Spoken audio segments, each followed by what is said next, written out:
Today I'll be interviewing my good friend Brian Miller. He's a graduate from St. John Fisher University, and he's currently studying to get ready for his CPA exam, become a certified public accountant. Brian, thanks for coming on today. Yeah, of course. I'm glad to be here. So the first question I was hoping to ask you was if you could tell me about the last time you faced a problem within the health and fitness industry. I would say the last time I experienced something like that was a lot of times I feel like there's certain products within that industry that there are levels in price that sometimes certain products per se have a certain floor to the price that is very high, and it's kind of hard to find quality products that aren't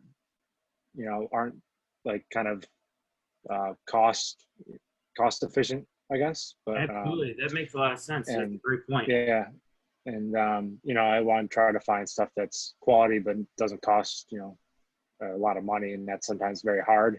And that's something that the market, I feel, kind of has kind of just established, and it's kind of just something that they accept as a consumer. And but it's something that you have to try to work to find remedies for. So. Absolutely, that makes a lot of sense, especially within the field, and that's a great point to bring up, especially because a lot of nutritional products right now that are out, they're just kind of throw fluffers in there to make their product a lot cheaper. So that's a great point. So I was wondering, what's been the hardest part about finding that sort of balance between cost and quality? I mean, at my point in life, I've sided on the cost and kind of gave up the quality aspect of it. But that's fine for where I am now. But I find products here and there that are good on both the cost and quality side of things, which is really nice. But those are kind of few and far between.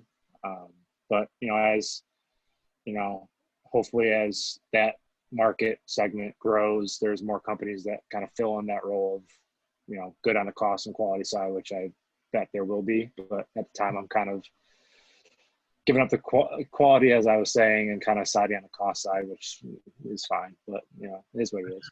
That makes a lot of sense. So, in your opinion, why has that been so difficult?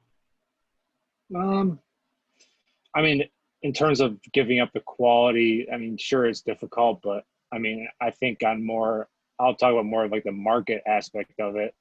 I mean, a lot of companies, if they want to go in and try to be cost effective and make quality products, it's going to be very hard for them due to the fact that most of the market operates in a similar way to one another. So it's almost like a monopoly in the way the companies do things. So kind of those kind of cost efficient companies that are trying to offer a um, good product at the same time kind of have to forge their own path, and that takes a lot of capital and time and the right people. So it's I feel like that could be a reason why it's hard. But for myself, it's hard getting up the quality, but it's fine. I survive. So. So, not to reiterate exactly what you just kind of put, but that's pretty much how you go about solving it now. Is pretty much just giving up a little bit of the quality that you would hope to have to save that extra couple of dollars to have, especially at our age, and kind of saving up to get that next house, car type thing, instead of spending it on just day-to-day products. Is that pretty much what Mm-hmm. you're doing? Yeah, I mean, at this point in my life, I'm kind of foregoing that luxury as it is to kind of, like you said, appropriate Save. funds for other things. Yeah, save funds and all that kind of fun stuff. So.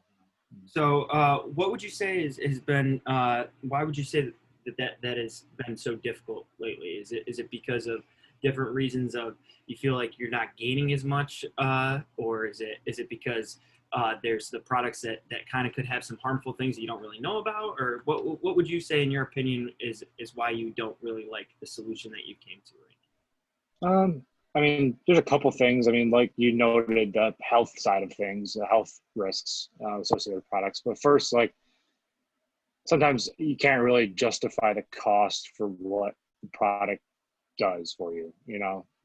Sometimes it says it, different things, help with, digestive, stuff, or, like muscle building, or, diet like help or something like that. But like the price a lot of times doesn't justify the, benefit of it. So that part of it, and also, like you mentioned, the health risk part of it, a lot of times you don't know what they're really putting into it, or you don't, even if you look at the ingredients, I mean, I'm not a, you know, chemical expert or anything like that. So I don't really know what it is and don't want to spend the time on Google to really figure it out. But, so that's definitely an aspect, the part of it. So. Well, that makes a lot of sense. And Ryan, I really appreciate you talking to me today. So thank you very much. Yeah, of course.